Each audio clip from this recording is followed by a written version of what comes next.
And while the appeal is pending, the magistrate court will draft what is called a return.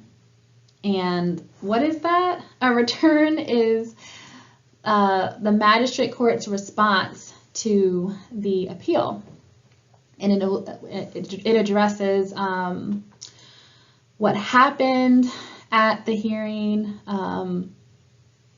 what evidence was presented, and I mean what testimony, your testimony as the tenant and the landlord's testimony at the eviction hearing, and then also what evidence was presented, what issues were raised, and then why, after all of that, based on the testimony and the evidence, why they made the ruling, why the magistrate court made the ruling that it did.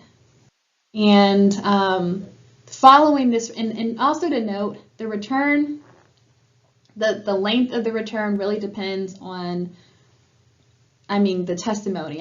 If there was a lot of testimony, if there was a lot of evidence presented, if it was a lengthy eviction hearing, if there was a lot that was said, if there were witnesses, all of this would need to be in the return. So just keep in mind, really no way I can't tell you how long the return is going to be. They all vary in size, so just keep that in mind. And it's followed by the evidence that was submitted at the eviction hearing.